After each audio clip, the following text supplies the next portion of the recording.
All Morning. right. Good morning, good afternoon, and good evening, wherever you may be. Welcome to another episode of Catching Up with Jacob. And here he is, still on this side of the Atlantic, somewhere in the middle of the States. Obviously, it's a known location, but here he's Jacob Prasch. Blessings and greetings in Jesus from Fort Donaldson, Tennessee. Moriel Vince, don't tell anybody. Very good, Jacob. I'm sure you've been sightseeing and got Yeah, to some of the. we did. We've been doing a ministry and working a lot, but obviously, I did take a little bit of time to go to some Civil War parks that I'd not been to. I like the Yes. history of the American Civil War because this is the second time the country's been this divided. This is the second time the country's been this divided. And I think there's things to learn from the first time that teaches about the present time. Yeah, that's a very good point. Yes, indeed. Be that as it may, very few announcements. I will be at Marco's Church, that is the Christian Church of Devore in California, in the eastern Los Angeles suburbs near San Bernardino. I shall be there the 20th and 21st of May, Saturday and Sunday. Among the other subjects we will be doing a renewed version of Egypt, Babylon, and the Palm of God. We'll have the normal Sunday service, at which Marco has also invited me to speak. That will be at Devore near Los Angeles next week. Following that, on the 27th and 28th, I shall be at the Church of the Open Door, the Moriel affiliated church in New York City, in the East Village on 7th Street and 3rd Avenue. I shall also be, or I'm scheduled to be, the following day, the 28th, in Baltimore, Maryland, Baltimore. So please go onto the Moriel website, moriel.org, find out the exact times and locations. We'll look forward to seeing you, should you be able to join us. Back in Britain, we have John Haller joining us in Scotland for the Moriel Conference on the 16th and 17th of June at Gartmore Castle in the Stirling Forest, not far from Edinburgh, not far from Glasgow, and very close to Loch Lomond. And John and myself will be there, and the subject will be prophecy, how the fathers long to see the things that we see in the very perilous times we live in. There is a silver lining to the cloud. The early Christians looked forward to seeing the return of Jesus, despite the horrific circumstances surrounding his return. So we'll be looking at prophecy from that perspective. It'll be John Haller from Prophecy Update and myself. That'll be in Scotland on the 16th and the 17th. If you are in Scotland, the north of England, or Northern Ireland, and you're able to join us, please go to the Moriel website, moriel.org. Contact Mar Gallen, who runs Moriel Scotland. Actually, the main house has been filled up already. It's booked out, but there is an adjacent facility that also has bedrooms available. So even though the main one, we filled it up, there's another one just across the way. So contact us if you can join us. But that's enough of the commercials. Let's move on. Marco? Thanks, Jacob. Looking forward to having you here in California, and looking forward to spending a couple of days and talking about end times and what's going on in the world. We get a chance to do that all the time here, but it'll be nice to do it face to face. We also have David Lister. David Lister, how are you? Doing well. Just been enjoying Jacob's company, discussing lots of things, and looking forward to being out in California. I'll be the in-between Jacob slot. The in-between Jacob. Amen. Looking forward to having you here. We got Jay controlling all the ins and outs of this episode. How you doing, Jay? Good. Greetings from the World's Test Kitchen for Socialism and Social Justice, Los Angeles, California. Oh man, I wonder how that test is going. Failure. Failing on every failing on every side. And down under, it's a Saturday already. Davey, good morning. How are you? Morning, brothers. Doing pretty good, thanks. All right, very good. So just want to remind everyone we are in the different platforms. So if you are on those platforms, we welcome you, and you're watching live or you're watching later. Either way, it's great. So blessed to have you on, and so blessed to have all these brothers right here with us. But so blessed to have you as well as you watch and as you share these files. Make sure you go on to Memorial.tv. Make sure you go on to Rumble. Make sure you go to memorialtv.org. Make sure you go on to the platforms that allow us to have a lot more freedom in what we can say and preach the gospel and spread God's word, as well as the other platforms. Obviously, YouTube and Facebook and Vimeo are still being used, and we're on those. And as well as Telegram, which is gaining a lot of popularity among lots of people using that. But we're also going to be on Backstage. Backstage is the part of the show that we were not going to be able to talk about it on the bigger platforms like YouTube and Facebook. So we go on to Rumble and Memorial.tv and those other platforms. And you can go on there if you're not on there already.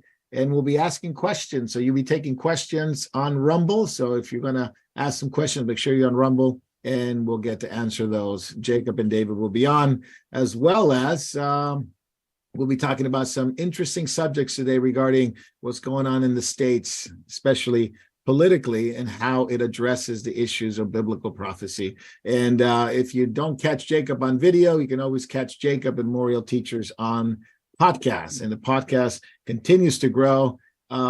Jay, very quickly, how's it look for podcasts this week coming up? For this week, we have catching up. Actually, these are all wrong, so never mind. We have a bunch of new podcasts that are actually going to be dropping this week and the week prior. Actually, this 5:13 we have the Weekend Bible Study with Jacob, Repentance and Reality. 5:14 Yes. we have Pastor Marco on the Book of Colossians, Jesus, Lord of all and not at all. Okay. 5:15 we have this episode of Catching Up with Jacob will drop. 5:16 we have Evangelizing with David Lister, Evangelism Workshop Session 2. 5:17 we have Ken's Corner, Episode 10. And 5:18 we have Jacob's Midweek Bible Study, Hebrews 12, Part 1. 5:19 Friday with Jacob Prash, 7 Churches of Revelations, Part 3. You can find us on Memorial.org, Memorial TV, Buzzsprouts, Apple Podcasts, and many more. So lots of platforms, lots of choices. And I guess people like choices. So I think that's why we do it. People like to go on different ones. Everyone has their favorite one. And, my favorite one may not be your favorite one, et cetera, et cetera. But so if you like a certain one, Jacob's probably on there. Share those podcasts, share those messages. Wonderful stuff from Sandy, from Jacob, from David, myself, Ken, which Jay takes part of that podcast as well. So very good stuff. All right, gentlemen, let's catch up. And I think the most probably pressing and the most important news at this point, and what a lot of people's minds are set on, and if they're paying attention at all, the barbarians are at the gate. Obviously, this was a book and a movie done some time ago, but we're talking about El Paso.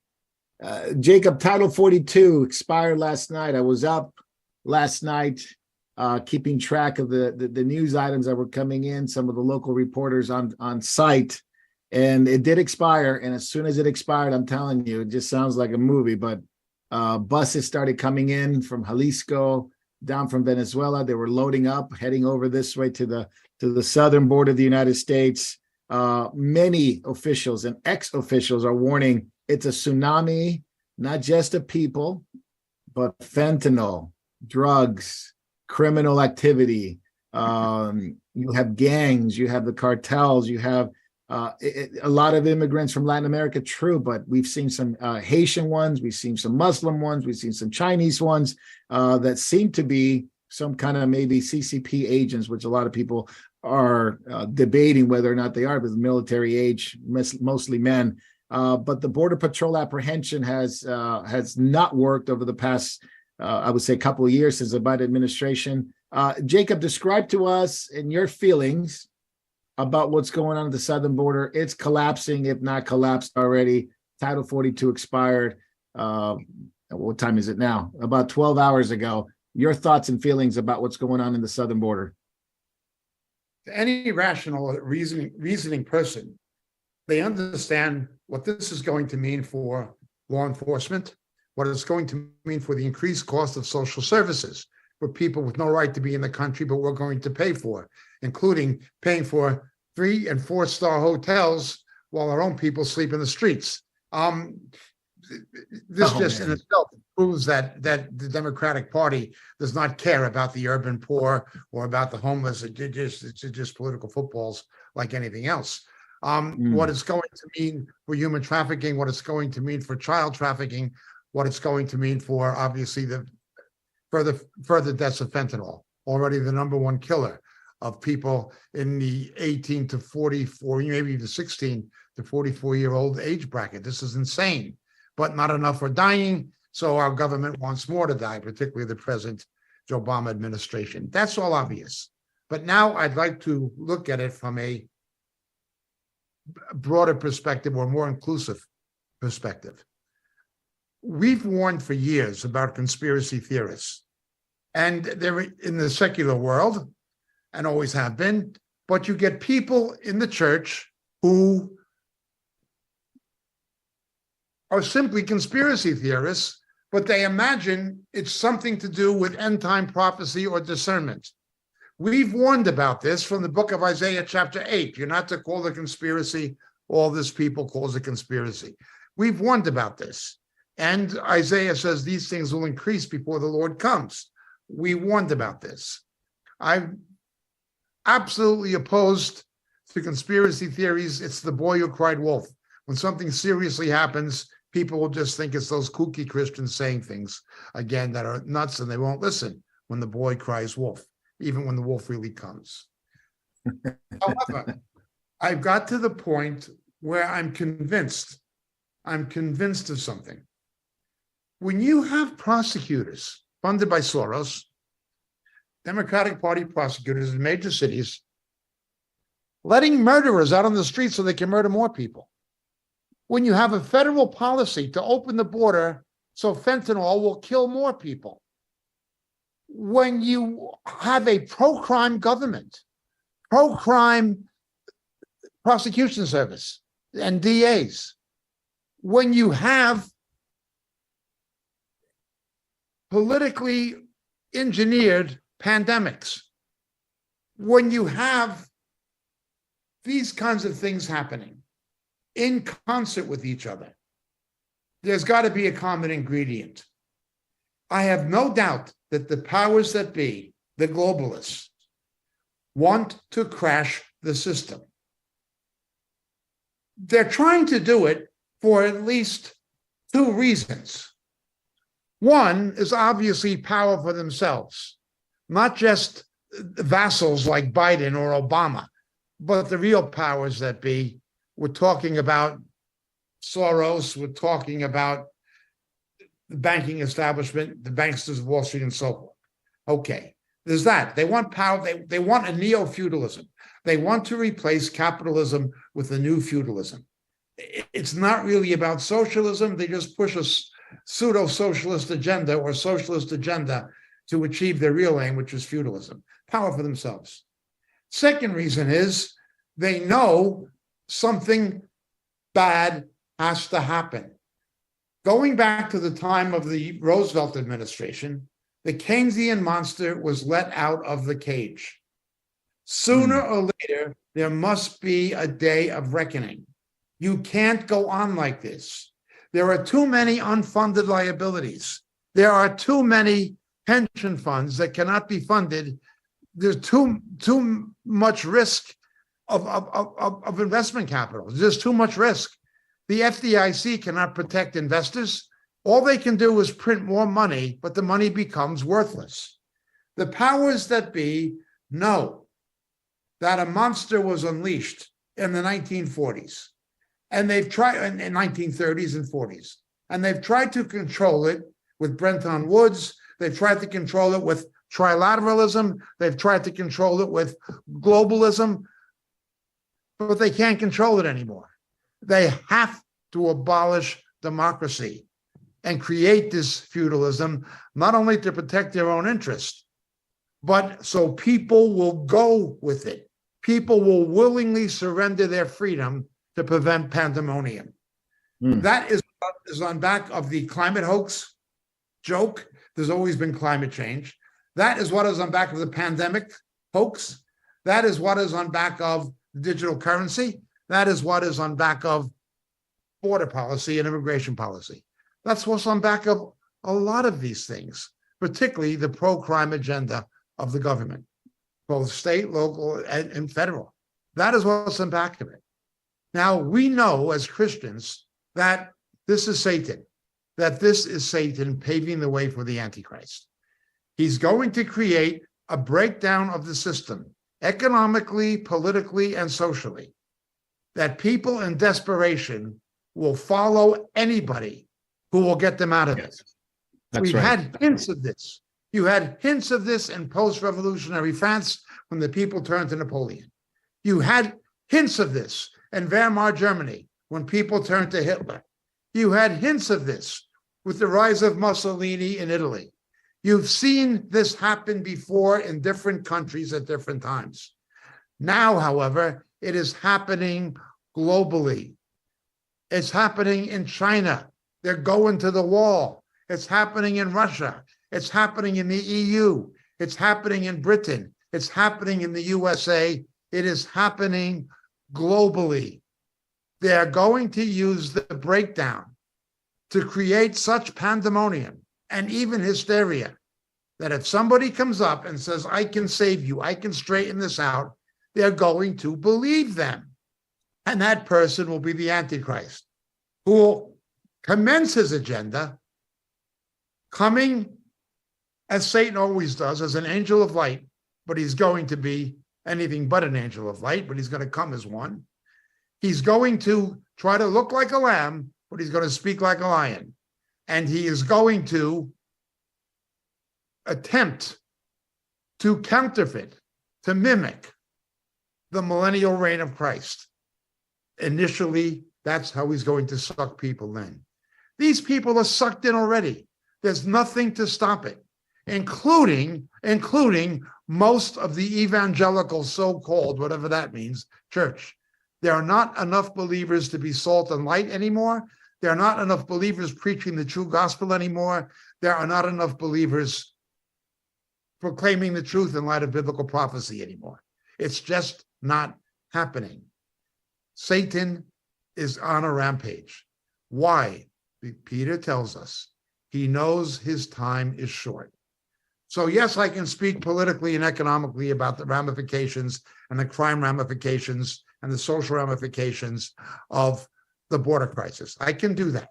And we know the Democratic Party is trying to saturate red states with illegal immigrants that they're going to allow to register to vote in the hope they'll be Democrats. They're going to do that. That is obviously their plan. But it is part of a much broader plan involving many other things, from the banking sector to crime to pandemics, public health. They will use anything to bring in this neo-feudalism. And this neo-feudalism will end with the feudal lord like history has never seen. It'll be the Antichrist and false prophet. It'll be political, it'll be economic, and it will be religious. And it is coming. I'm not a conspiracy theorist. I'm not an alarmist, but I am a biblical realist. That is what is happening. Very good, Jacob. Jay, you have some input on this. Yeah, actually, he covered what I was going to say. You know, Texas. Growing up in Texas, you know, it is a staunch red state. But yes, the Democrat Party part of this is to turn it into a purple state, to a blue state. But not only this, during the time when Americans are dealing with out of control inflation, these people are coming to this country with no money, with no promise of jobs. AI is taking jobs away from Americans. Who's going to support these people? Answer: the government. That's right. The government's going to support these people, and that is going to cause even further inflation. Yeah. It's interesting. They do, being from Latin America myself, and our family migrating here a long time ago. And yes, I sympathize with people that do come wanting for a better life, because Latin America has been destroyed. It's been destroyed by the globalists. It's been destroyed by communism, been destroyed by their own people and corruption. So people are just trying to flee, and they're being used as pawns, but ultimately they're going to be destroyed themselves, because they're going to end up being slaves to a system in which they think they're going to be taken care of. But they've been used to that in other countries, and all they're looking for is a handout. Plus, that's just one portion of it. What about the terrorist that comes? What about the CCP agents that come? What about the other drug cartels and gang members that come into, disguised many times as normal Latin Americans, sometimes drug trafficking, sometimes sex trafficking, children trafficking. So it is a recipe for disaster. David Lister, I wanted to ask you this, since you've been at the Civil War memorials and looking at the Civil War history.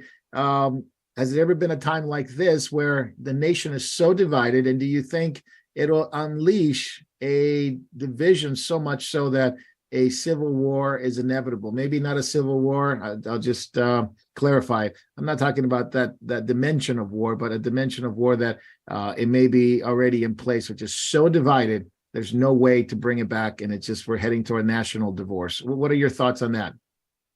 Well, one of the things that the Civil War was divided over, in which sometimes it's people that had money said the Civil War was concerning the 10th Amendment and the lifestyle.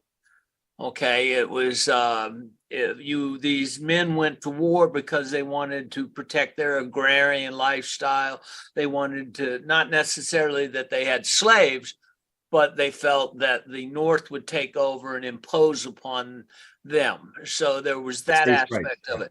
But now what we're seeing is the Biden administration and everything imposing their will upon us, and then lying directly to our face. And what I see is the big division is that people are being turned over so badly that they prefer the lie, that they want the lie. And the lie is being sold, oh, we're doing this because we're a good country. We're doing this to help the poor. We're doing this for, and then and as we go along, they're going to be selling us safety with money and safety from terrorism. They'll be promising us more and more things, but it'll all be a lie, ending badly for people.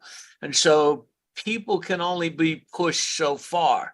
And we're seeing like many southern states are trying to hold back some of this onslaught with laws, trying to stop the various liberal policies that deal with children and operations and things like this. And so people are trying to fight back. But like Jacob said, there's not enough salt in the church. There's not enough light to hold back the darkness. These people believe, satanically, they believe this is their time. And they're pushing. And I don't know if it's going to end in a civil war, because nowadays they can turn us off. They can turn your electricity off. They can turn your fuel off. They can just turn you off. So how will you go somewhere to fight? You might fight on your own front yard or something like this to protect your house, but it's very, very different. But I can tell you this. In the Civil War parks we saw, there was slaughter, and people were slaughtered, and they walked into the slaughter. So it was amazing. Just have south here in Nashville, people just wanting to be free walked right into the slaughter of cannons and gunfire that they couldn't do anything about. And yet they tried to stand up for what they believe was right, but yet they died doing it. And I think people will try, but I don't know how much we can hold back the darkness, the spiritual darkness that's coming, and the rapidness of people being turned over. I mean, I know what Jacob said is true. People wanted to see the coming of the Lord, but I don't know if they envisioned what we're seeing now as coming. You know, Yeah, don't desire the day of the Lord. yeah, you know. Yeah, don't desire the day of the Lord, said Amos. Just one quick thing regarding the lawlessness. Jacob, back to you. We talked about the gunfire that many Americans, many Christians don't even realize. Heavy gunfire at the Texas border, right there. I believe it's called Far Reynosa International Bridge, which I've been nearby there a long time ago when I was a kid. But the reality is this is controlled by cartels. These border cities are controlled by the drug cartels on the other side, and it's literally a war. This is not just a metaphor for something happening down there. It is deadly shootouts. They've been filmed. These are border wars. And the cartels are very heavily armed with drones and technology that people only dream of having. But these bullets have hit U.S. custom facilities. They've been shooting at border patrol agents. We're talking about, without, what I just described is basically an invasion and a war. And even Chicago is all up in arms about it because they're getting some of that flack, bringing in illegal immigrants into their community. So let's talk about those two things: the actual war and fighting that's really happening at the border, and then how it's spilling into other cities like Chicago, which it's nothing like El Paso, but they're not happy with what's going on. Which there's a lot to be said about the Black community there. But Jacob, we'll start with you. We'll go around.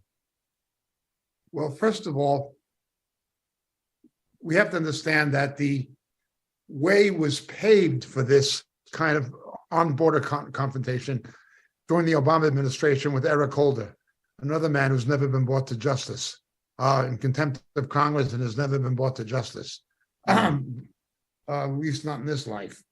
But a horrible, horrible figure. This was a long time coming. It's not spontaneous. Now there was a hiatus, an interruption of it in the policies of the Trump administration, but once Biden came back, he just resumed the policies of Biden. But even of Obama. But even Obama carried out deportations. Now they've gone beyond that, and they're not carrying out the deportations.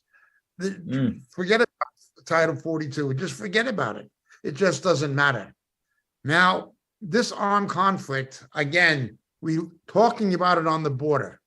Remember, they want pandemonium. They want people to be so afraid and distraught, they will do what they are told without question.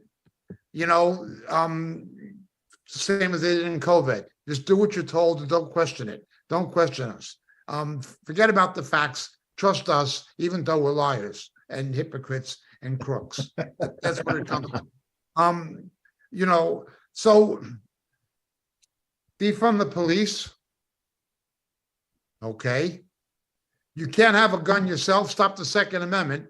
So the cops can't protect you. You can't protect yourself. And then tie the hands of the Border Patrol. Don't let them do their job. So you can bring in even more guns, more crime, more drugs. Again, it has to be deliberate. It has to be deliberate.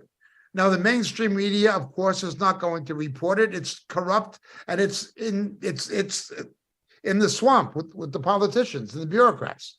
CNN and the networks and so forth, MSNBC, they're the voice of the swamp. They're not the voice of truth or of the people or of fair journalism. They're the voice of the swamp. They're not telling people. Notice how it's being underreported, how it is being underreported. They don't want you to be able to defend yourself. They won't even defend the border themselves. They just want this pandemonium. It is That's right. Open treason. It is open treason. Now in Chicago, Lightfoot is foreign interests. You're selling out the foreign interests like China by doing it. Where's the fentanyl coming? Now, Lightfoot is up in arms about the fact that there's so many illegal migrants coming into Chicago, and even the Black community saying, we didn't sign up for this. They're going to take our jobs. They're going to take everything from us. Yeah, they're going to take your jobs, and they're going to mess your neighborhood up, and they're going to destroy your voice politically, but don't say you didn't sign up for it. When you voted for Barack Obama, you signed up for it. When you voted for Spritzer, you signed up for it. When you voted for Johnson, you signed up for it. When you voted for Lightfoot, you signed up for it. This is what you signed up for. This is what you voted for. This is what you've got. Quit whinging. You wanted it. You got it. Deal with it.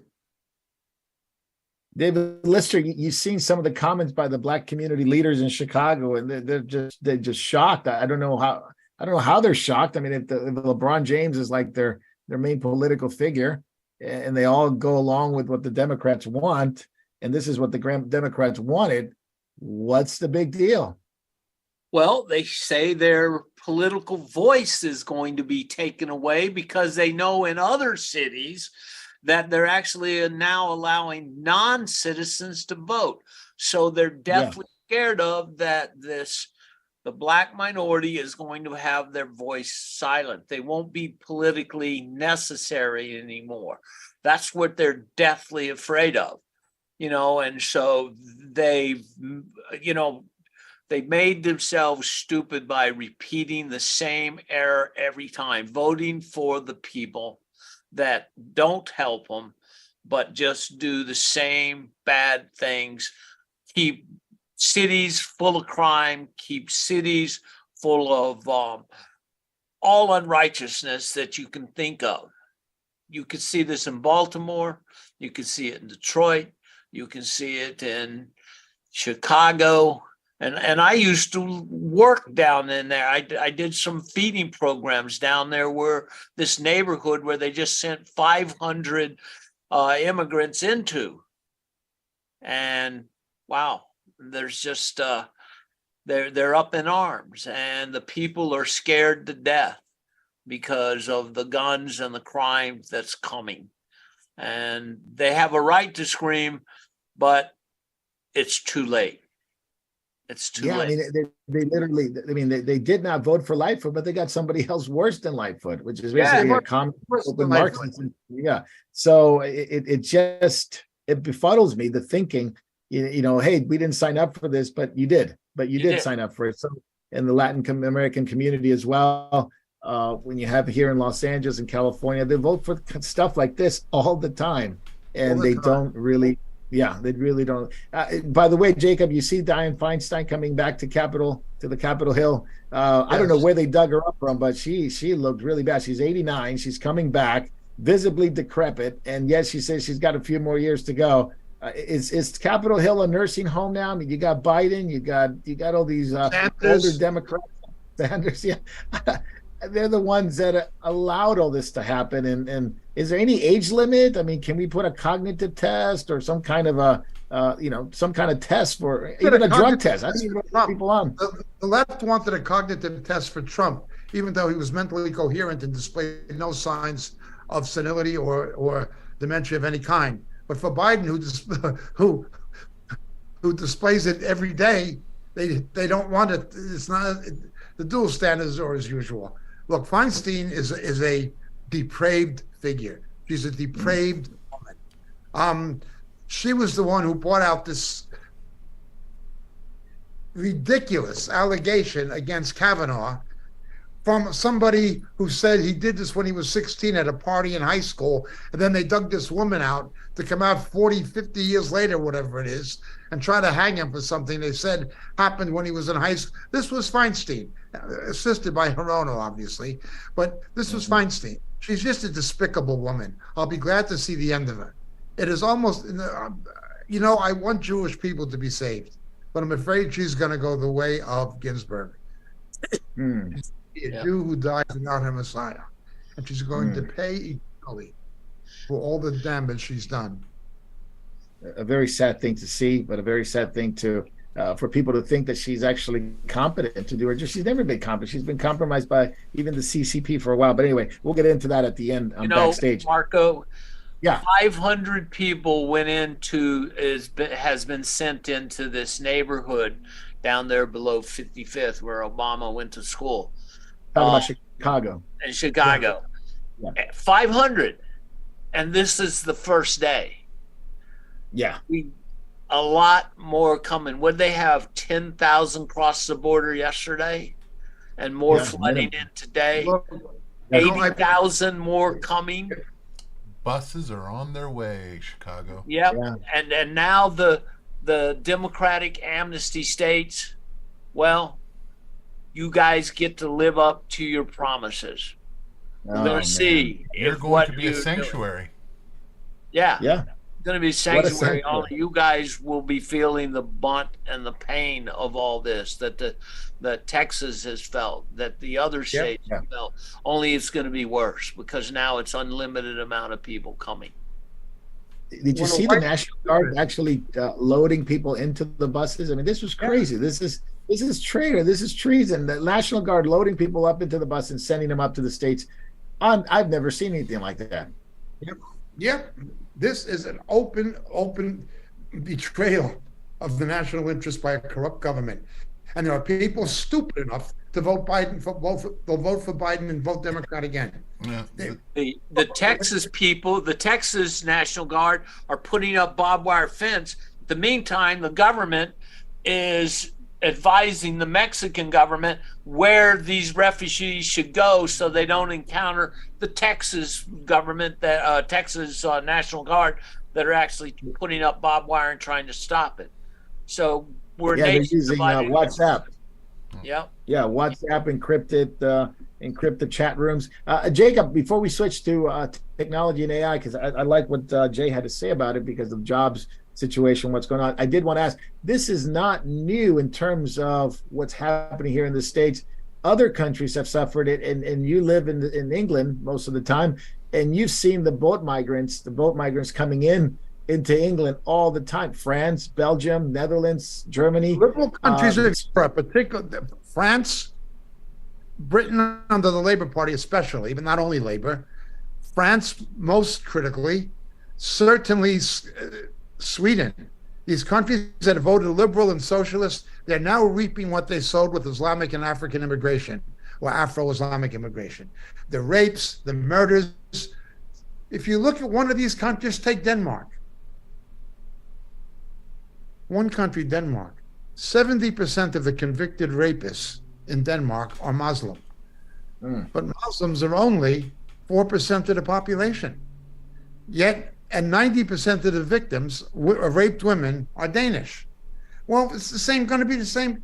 You know, if a liberal Democrat woman in California votes for Biden or Obama, and she gets raped and murdered, I'm not wishing it on her, but don't expect me to feel sorry for her. She got what she voted for.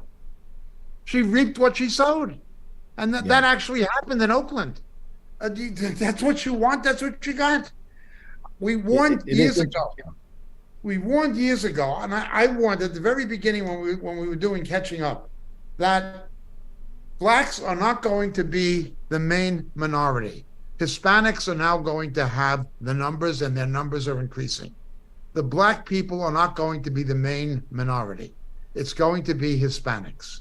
Secondly, Hispanics are more upwardly mobile after 1 to 2 generations than blacks. Blacks will stay the low man on the totem pole as Asians and Hispanics climb the ladder economically. Blacks are going nowhere as a whole. Third thing I warned about, that with the numbers will be a loss of political influence of Black America. They won't be able to stop it. And now they're realizing it. They're realizing what they voted for. You wanted Obama? You got him. You wanted Biden? You got him. Now stop. You wanted Dick Durbin? You got him. Now stop whinging. The definition One of the of things- insanity is to do the same Yes. thing and expect a different result. Jacob, Yeah. if you remember, there was a black congressman that supported Biden, and actually, when he was losing, pulled him. I'm trying to recall his name, but if you remember, his endorsement got people rallying around him in the Democratic Party from South Carolina. I'm trying. Yeah. What's his Yeah. name? And their own leaders have Yeah, with the betrayed glasses. the blacks, have they not? Of course. Absolutely. Of course. They are the It- sandbones. Let's switch gears real quick to technology and AI. Jay brought up the fact that the jobs are being taken away by AI. This is not a hyperbole. Well, one part of the industry, which is the Writers Guild, they're being replaced. They're on strike now, but it seems like they're not suffering. The industry is not suffering. AI is writing all the scripts, and music's being written by AI. But now you have other sectors that are being affected by AI, and this scenario. It's really interesting. And I watched an interview with someone that works with Elon Musk about, hey, AI becomes so powerful. Hopefully they keep us around, of course, tongue in cheek, but not so much tongue in cheek. Wendy's is putting in AI in their drive-throughs. This is a local, well, not local, but nationwide fast food place that you can order through AI. EU lawmakers are trying to regulate it, Jacob, and trying to be the first ones to have some regulation. I think the Pandora's box is completely open. They're not going to be able to put it back on. But this leads to other things. AI control cities, what they call the 15-minute cities, will be controlled by smart cities through surveillance, zero privacy. We've seen what China's done since 2016, 2017. Jacob, talk about it, then we'll go around. How much AI is going to play influence in society, finances, and of course, ultimately, we look at, as Christians, we look at this from a biblical perspective. How far are we in already? We know where it's going. How far are we in already? Yesterday, Elon Musk, I believe it was yesterday, said he believes that AI can become more intelligent than human beings eventually. I'd like to read from Revelation chapter 13, verse 14. He deceives those who dwell on the earth because of the signs which it was given to him to perform in the presence of the beast. This is the false prophet before the Antichrist.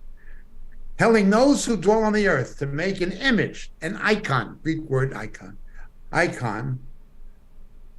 to the beast. In other words, not simply of, but to. It's an adoration, commemoration of him. Now listen. Who had the wound of the sword and came back to life, counterfeiting the resurrection of Jesus. Let's look. And there was given to him breath to the image of the beast, that the image of the beast might even speak and cause as many who do not worship the image of the beast to be killed. That word breath is psuche. It is like when God breathed on Adam, he became a living soul. In the person of Antichrist, the false prophet, and the person of the false prophet, Satan, is going to try to do what God did, create a new species by putting his breath into it.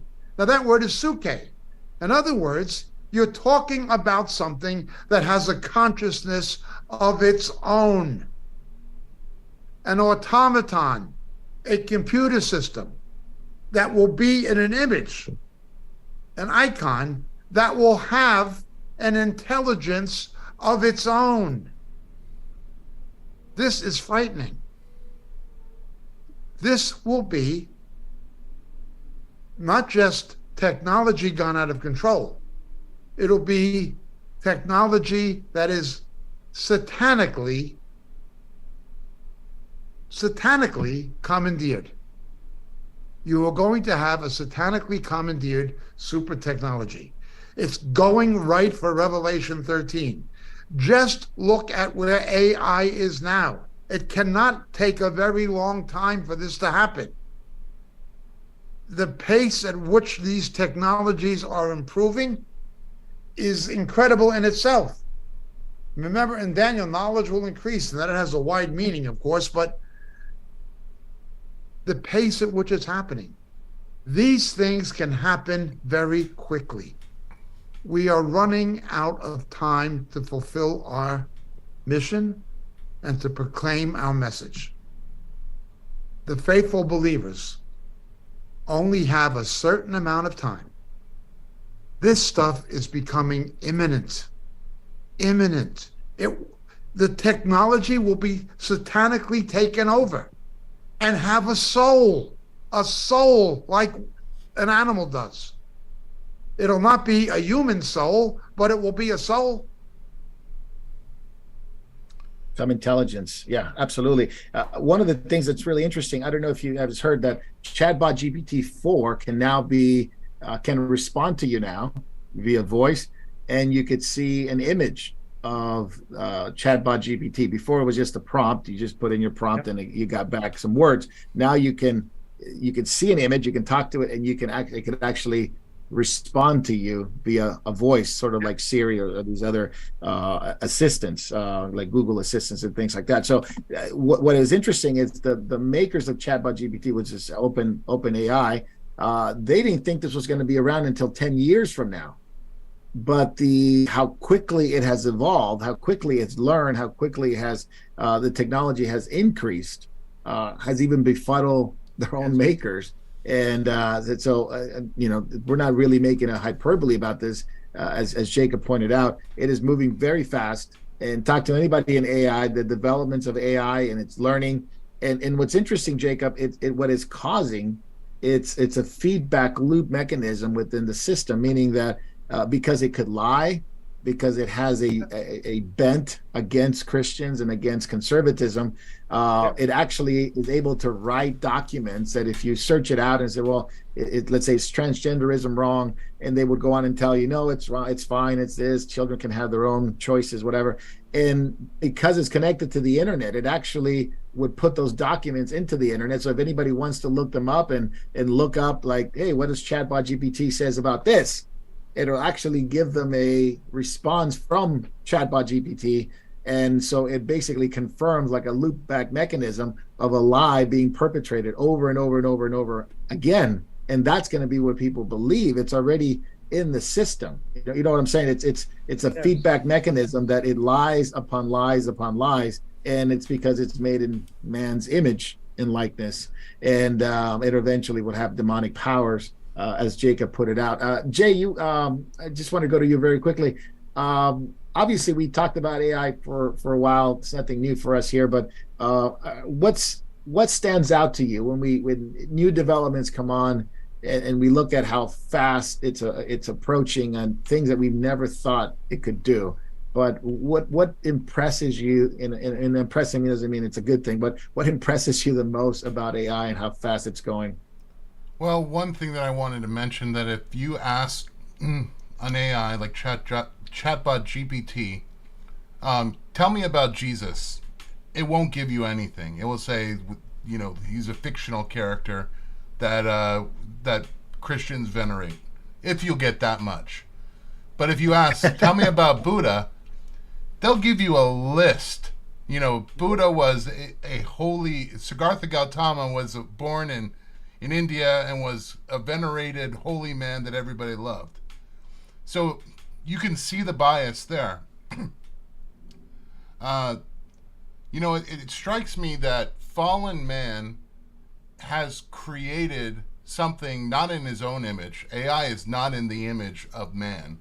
AI is in the image of what they want as a God. They want something that has, like you said, omniscience. It can see through all the eyes electronically. It can know everything about the person that it's looking at. This is crazy to the point where, if you really want to know where we're heading, because again, it's going to do everybody's job for them soon. If you've ever read George Orwell's Down and Out in London and Paris, where it talks about the different classes of people that will be begging, from the person that sells flowers to the person who sells matches. These are going to be the only jobs that people have in the future. And then chatbot is going to, or AI is going to look at those people and say, they're loitering. You need to pick them up. And it's the same with, you look at how they have everyone under surveillance now. You try to preach the gospel on the street. You're disturbing the peace. Arrest him. Yep. David, you and I watched that video. It was quite a few years already. It's pretty old now. In terms of, when I mean old, it means more than 3 years or something like that. Because the technology and data comes in so fast now. But this was China when they were testing out, which is very prevalent now, their social credit score, Skynet, I mean, back then we were trying to shout from the rooftop, hey, China's doing some crazy stuff and it's going to come to the West. Not a lot of people paid attention to it, but hopefully now people pay attention to it. They call it Skynet, but now we have 15-minute cities. We have 600 million surveillance cameras, half of the world in China and developing in other countries like Britain, the United States. It's going to be impossible to hide. It's going to be nearly impossible to hide. And if you're considered an enemy, because that's what they were talking about, we can apprehend all these criminals. It just depends what their crimes are. This surveillance is coming to smart cities, developed in the West. How do you explain this to Christians who may or may not be aware or may not be even be caring about what's coming, but they honestly should be knowing what's coming and preparing themselves spiritually? Well, people are asleep, and even in the church, and we get people, I talk to people about evangelizing people, and I hear too many Christians are saying, I don't want to hear it. I don't want to see it. I want to talk about it. So there's this great apathy among people who call themselves the church and Christians. And so we do have to wake them up. And that's something that's going to be really important, because this is the gentleman that was interviewed on the film said this is omniscient surveillance, omnipresent. It's everywhere. So and what were they looking for? Constantly looking for criminals, and Yes. you have to have your card, you have to comply, you must comply.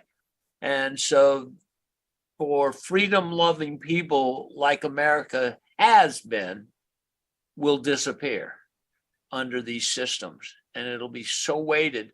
And what China has done, they're the test for the world. And it worked, and they shut down cities, and it drove people insane, even under a communist country. I can't imagine what it's going to do here to people. Yeah. I know the cities will be shut down first. The big cities, now you've got the mass part of your nation under control. And 15, like you said, 15-minute cities, you can only go this far, this many blocks. And you have a machine that tells you, you put your card out there, you can't go past this place, can't go past this place. If you do, you've been surveilled, and now you're a criminal. So it's forced compliance, no more free will, no more amendments. It's the destruction that is coming. Yeah, and like Jay was talking about, sharing the gospel it'll become very much a criminal offense, not only disturbing the peace, but you went too far. You could only, if they let you even talk, it would be only within a certain amount of distance. But Jacob, back to you. This comes with other things. It's not just surveillance. It's not just the criminalization if you're spotted on facial recognition, but also it comes with incredible control of finances, the CBDC. And this is it's become a buzzword, but not a lot of people are concerned about it. I think people know, but they go on about their lives. The CBDC is coming from England to Europe to America, which just seems to, some states are fighting it. Israel has the Icebreaker project. That it's been the test pilot for the world. Basically, Norway and Sweden were part of the border crossing, cross-border payments. It doesn't seem like any country is going to be exempt at this point. But they have the digital shekel, the digital yuan, the digital dollar, thanks to Biden's executive order. The world status is CBDC. And what does that mean, Jacob, to you? As we're staring down in the horizon? Well, going back to your previous point, work while you have the light. Night will come when no man can work. They're going to shut down evangelism. But once you shut down people's means to buy and sell, to engage in commerce, you can control anything. You can control anything. We've already seen this happen in Canada when Trudeau closed down the bank accounts of protesters, truck drivers who disagreed with his policies politically. And he just shut down their bank accounts.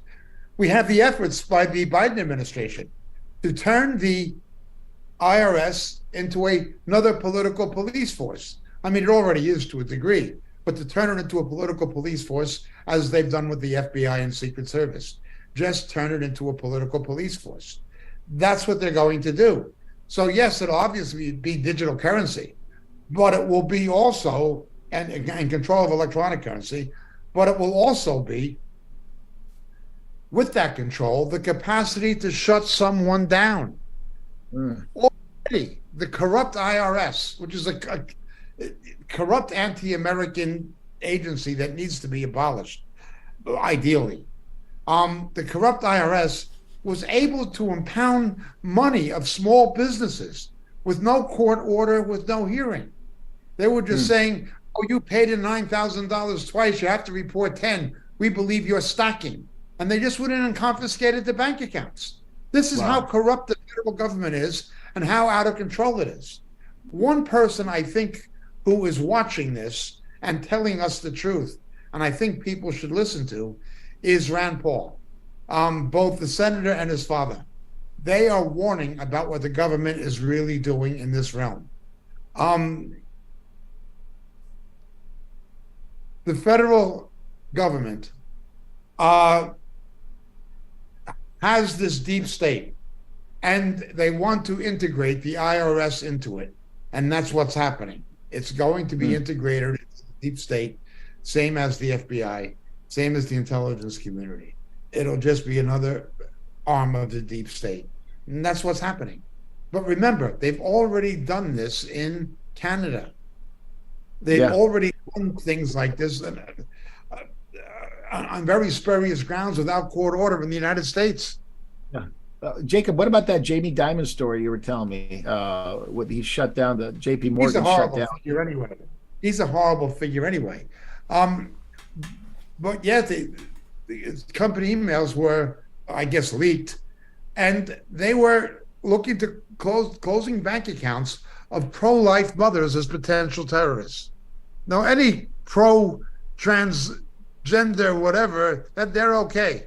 But anybody who is a mother who is anti-abortion, pro-life, has a baby, loves babies, knows what abortion is, who'd want to kill their baby, and they're thinking, this is grounds to suspect somebody of terrorism and close their bank account with no litigation, with no legal process, with no judicial process, just the say-so of a corrupt bank.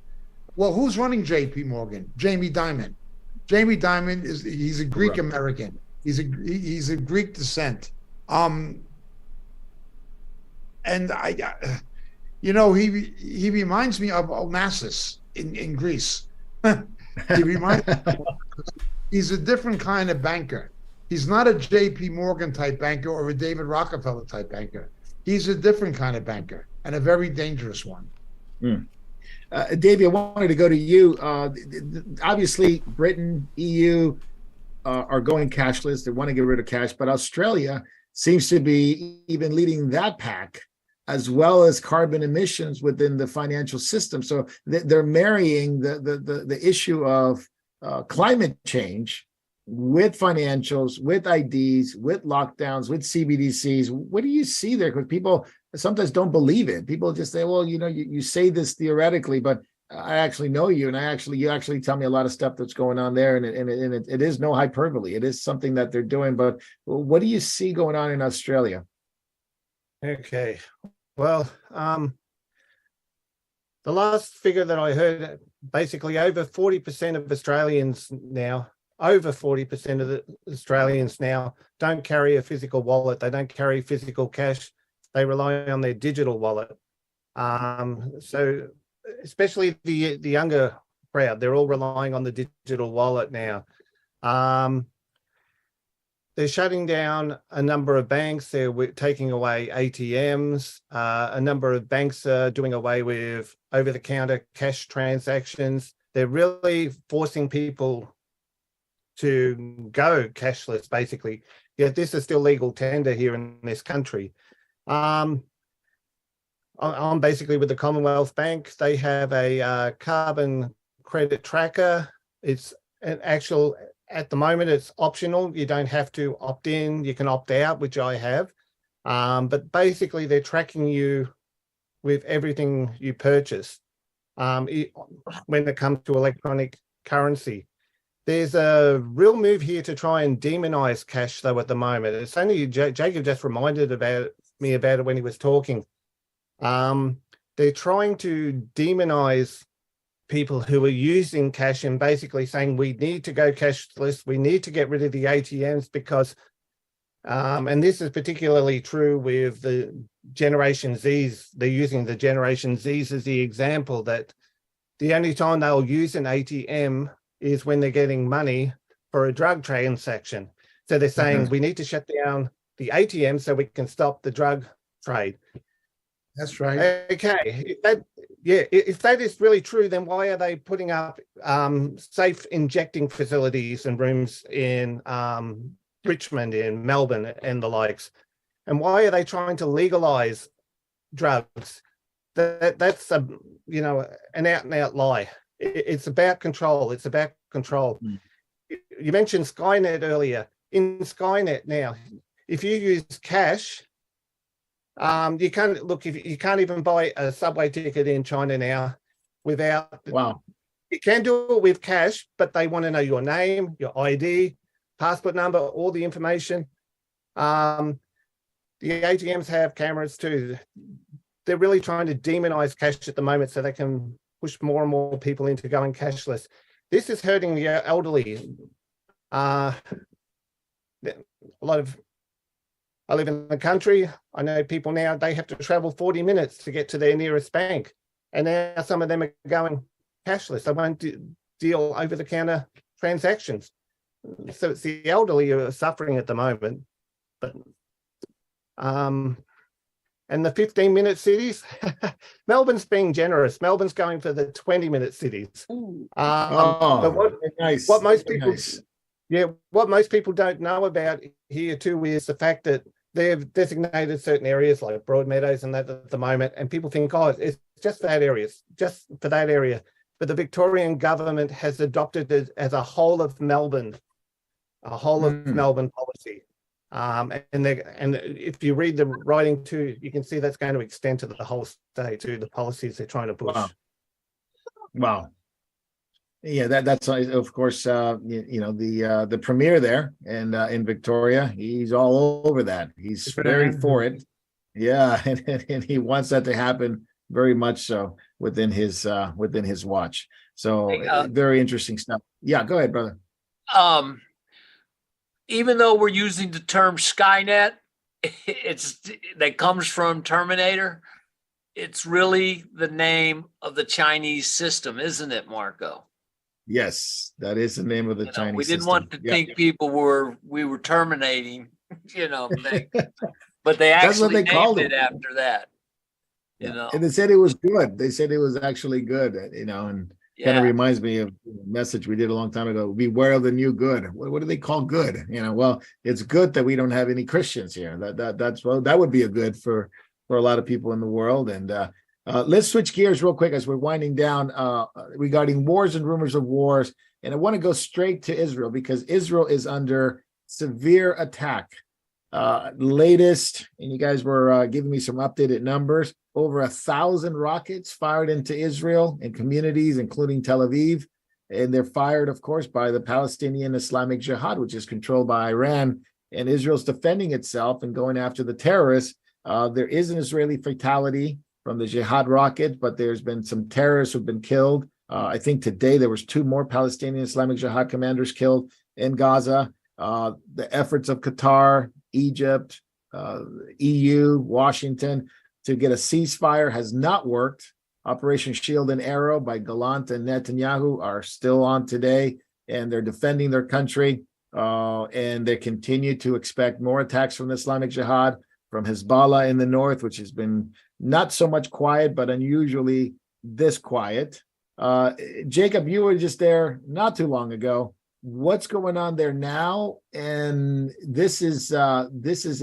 it's getting more and more inflamed. It used to be that you go periods of times without attacks. Now it just seems to be every other month, every other week. It's increasing. Yes. Other nations are involved. Iran just has a free carte blanche to do whatever it wants. It's meeting with Russia and Turkey and Syria. And there just seems to be no Western country who is coming on behalf of Israel and saying enough is enough. We're not going to put up with it. Israel's on its own. Jacob, what do you think? Well, first of all, something is happening now that has not happened. Some of the rockets, not a lot, but some of the 1,000+ rockets that have fallen have hit Gush Etzion, which is the southern suburbs of Jerusalem. Whoa. Islamic terrorists don't usually fire at Jerusalem for fear of killing Muslims in East Jerusalem or even on the western outskirts of Jerusalem. Also, they've hit Bet Shemesh at the foot of the Shvilah, the area between the mountains of Judah and the coastal plain of Sharon. This area was Samson and David and Goliath things, Bet Shemesh. So they're hitting closer to Jerusalem. That's the Wow. first thing. Second thing, Iran is saber rattling and getting more aggressive, of course. But what the Israelis are trying to avert is Iran orchestrating a proxy attack via Palestinian Islamic Jihad from the south in Gaza and from Hezbollah in southern Lebanon, which it also controls in league with Syria. Notice the Israelis have regularly been hitting Iranian and Iranian-backed targets inside Syria. But the real fear is the humongous number of Katyushas and other rockets that are deployed by Hezbollah with Iranian advisors in southern Lebanon. So the Israelis are afraid of an attack from the north and an attack from the south occurring simultaneously. Therefore, That's they're right. trying to neutralize Gaza because it's easier to do both strategically and politically. There's also been increased deployments, not only of Iron Dome, but of the upgraded version, it's not even a version of it, but the upgraded short-range rocket interception system called David Sling. David Sling. That's right. Yeah, That's those right. things are deployed more widely in Galilee and in southern Tel Aviv. They've hit Rehovot, which is a suburb of Tel Aviv. I've been to Rehovot many times.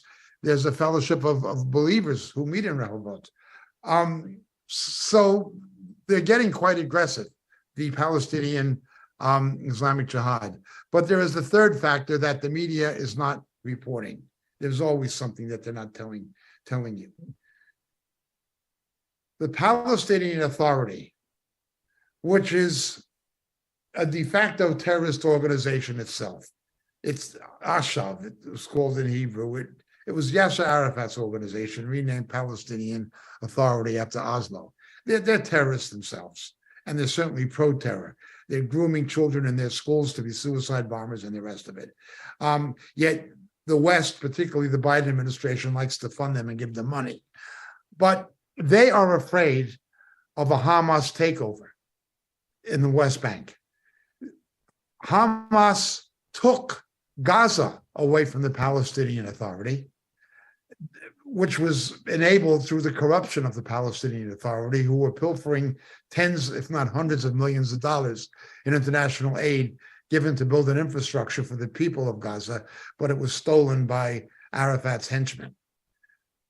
Hamas comes to power. Now, what Hamas is doing to the Palestinian Authority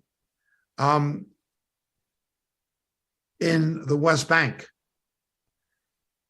Palestinian Islamic Jihad is doing to them in Gaza.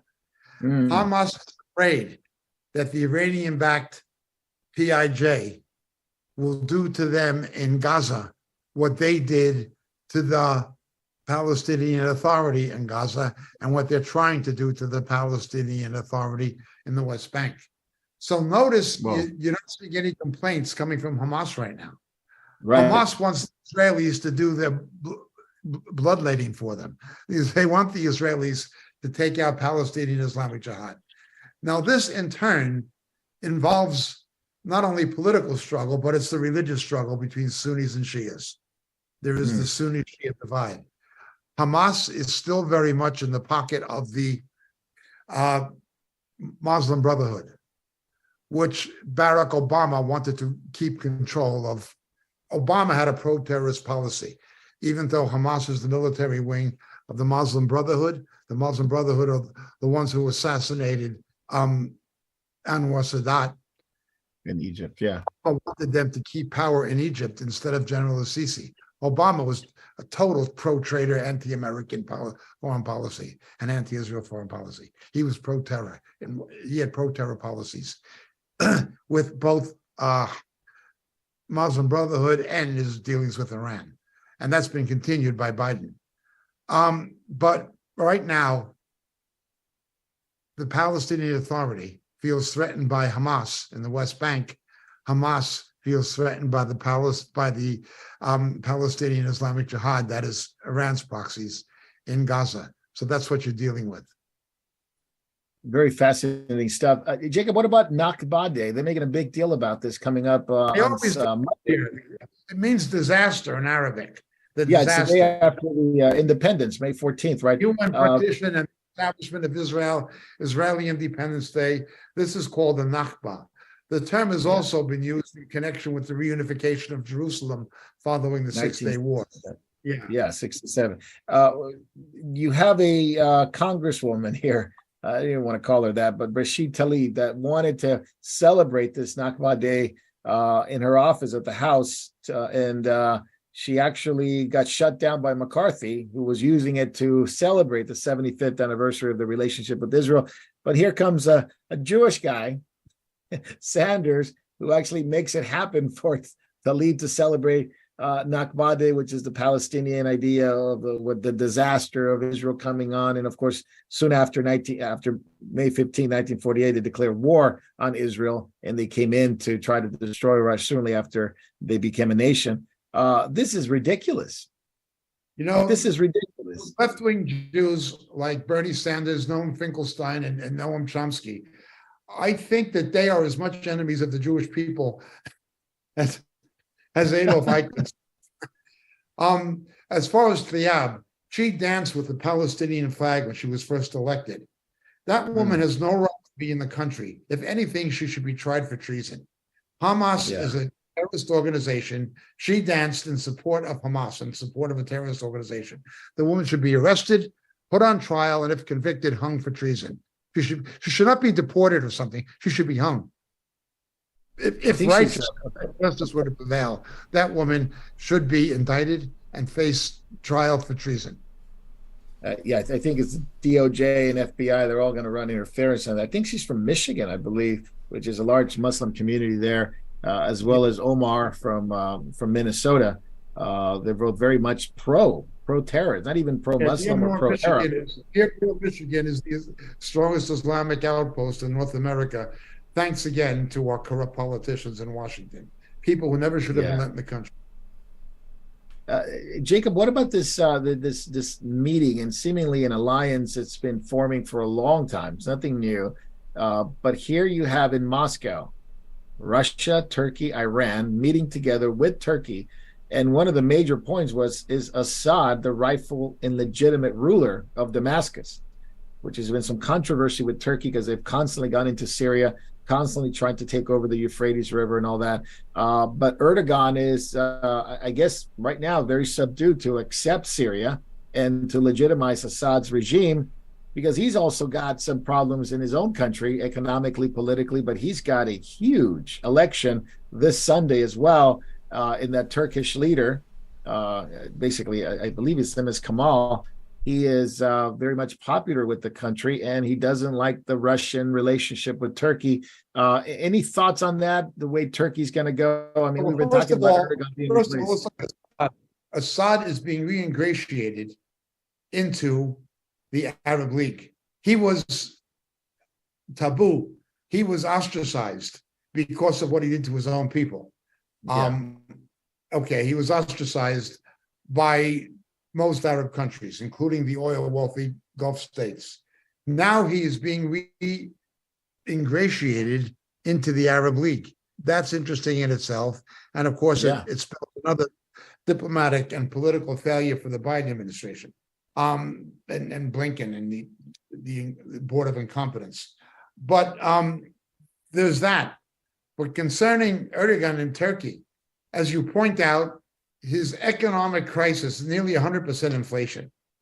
If they were to be honest about it, they're saying it's 85 or something. It's probably 100%. He's in trouble. Not only that, but 20% of the country are Kurds, and they are concentrated in the south east of the country. And the Kurds don't like him and will certainly vote against him. Now, the Kurds have never, ever been able to do too much politically because of Turkish nationalism among the other Turks. But now there's so much dissatisfaction with Erdogan among secular Muslims and among people being hurt economically, which is widespread, that the Kurds have for the first time emerged as a significant political threat electorally to Erdogan's regime. Now, you have to understand something. He is a fundamentalist Muslim. He does not believe in usury as such, he says. Therefore, he would not do things like raise interest rates to control inflation because he considered that to be usury. So he let the inflation go through the roof, and look what it's done to the Turkish economy. People are freaking out. Even many poor people who in their ignorance and stupidity voted for him because he was a fundamentalist Muslim. And they, again, in the Muslim world, it's mainly the uneducated who tend towards fundamentalism the most. Not always, but usually. They're being hurt significantly. He looked upon them the way the Democratic Party in America looks upon blacks, or to a degree Hispanics. They're going to vote for us no matter what. That's how Erdogan looked upon the poor people of Turkey. But now he's got a real problem. There was somebody in the States, he lives in Pennsylvania, who was an opponent of Erdogan.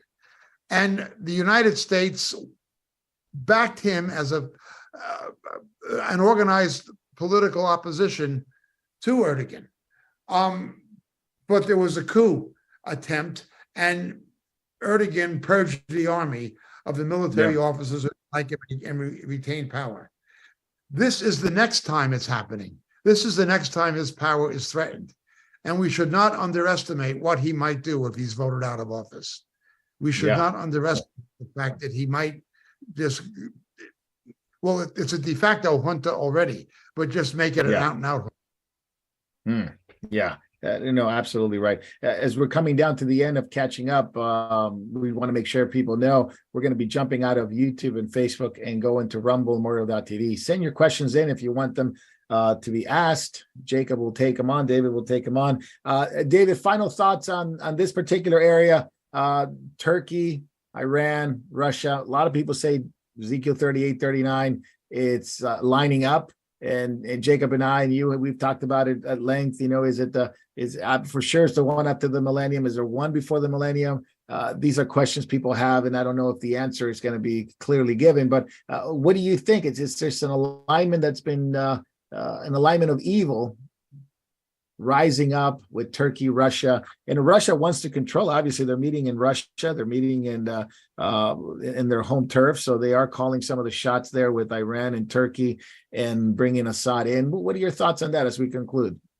Well, if China is brought in as a peacemaker and they quit fighting, and Russia gets Crimea and gets its gateway to the Middle East by land, well, it certainly looks like a Ezekiel 38, 39 scenario. And certainly we see the men from the Far East, Islam hating Israel. But Turkey, I believe Kemal seems to have a pretty good platform of an opposition of Erdogan. Yeah. So is this he's pretty popular. I would ask Jacob, do you think this guy can be like a Trump to stop him because he's promising to let up on the curbs that Erdogan's done. He's promising more freedom. It and would be stuff. an answer. If it does, it would be an answer to prayer, particularly because he's anti-Putin, which means he might close the Dardanelles Right. to Russian military vessels. That would be the best case scenario. That would be a best case scenario, but it would, of course, not be congruous with anybody who's expecting this to turn into a Gog and Magog scenario in the short term. Yeah, that would. Yeah. So, well, we'll keep that in prayer. I think his first name is Kamal. And Kamal, I yeah. don't know how to pronounce his last name, so I'm not going to botch it. But I think it's important that you have to understand Turkish history to appreciate electorally. The founder of modern Turkey after the collapse of the Ottoman Empire was Kemal Atatürk. Turk, yeah. Born in Greece, but he was the founder of modern Turkey. And he envisioned the Turkey sort of like Japan, where, like MacArthur's Japan, where MacArthur said, okay, Shintoism is just to do with culture. That's your religion. It's to do with culture. It's not to do with politics or shoguns or warlords. Correct me if I'm wrong, James. That was the idea. We are Spot on. going to have, and that is a Western capitalist industrial democracy. That is, we're going to be a commercial industrial democracy with a with democratic government. That's going to be Japan. Well, before MacArthur, that is what Kemal Atatürk wanted for Turkey. He wanted religion separated from politics. He wanted it to be a democracy, and he wanted Turkey to develop economically as an industrial as well as agricultural power. That's what he wanted. So because the present opponent of Erdogan has the same name, Yeah. that name itself stirs up a sentiment among the voters in Turkey, at least among some voters, and intimidates Erdogan. If you know what I'm saying. To go back to better days. Yeah. Really Absolutely. psychological, but it's like if somebody's name was, Abraham Lincoln Jones, or if somebody's name was, JFK Robertson or something, like Robert Kennedy's son, Yeah. their name recognition carries a certain amount of political clout. So that is another factor of what's happening in Turkey. Yeah, and he's very popular. So he's popular among the young, and he's obviously, whether you like social media or not, he's taken to social media, and he's very against Russia. So that is won him a lot of sympathy from a lot of people that don't want Turkey to be in this situation as it stands. So very good stuff, gentlemen. may God watch over him and keep him, and he not have an accident. Yes. Yeah, so he doesn't get on a plane or something like that. But Can't this censor was the internet enough to, China tries it, Iran tries it, they're more successful, particularly China. But Turkey is not as successful in trying to censor the internet. And young people see it and think for themselves. Yeah. Amen. Yeah, absolutely. Must pray for the people in Turkey that they receive the gospel. And, we forget about Turkey, but so much of the New Testament and the history of the New Testament is in Turkey. It was the bedrock of Christianity in the first century was there. The Church of Paul, Paul that founded the gospel, right? And John went to live in Ephesus. I mean, so much of the history of Christianity is right there. So may the Lord bring back those who he has called for himself in those areas. So very good, gentlemen. We're going to be closing out, catching up. We're going to be jumping over to Backstage, which will be on Rumble, on Memorial TV, memorial.tv, memorialtv.org. We will also be on Telegram and Vimeo. We will not be on Facebook and YouTube, so you might jump out of those. Get to Rumble, ask the questions. Questions are coming in. So we'll put Jacob and David on the hot seat for a minute, and then we'll talk about what's going on. It pays to be a Biden. Look at that. It pays to be a Biden. And we'll talk about that in a minute. So God bless you guys. We'll see you on Backstage.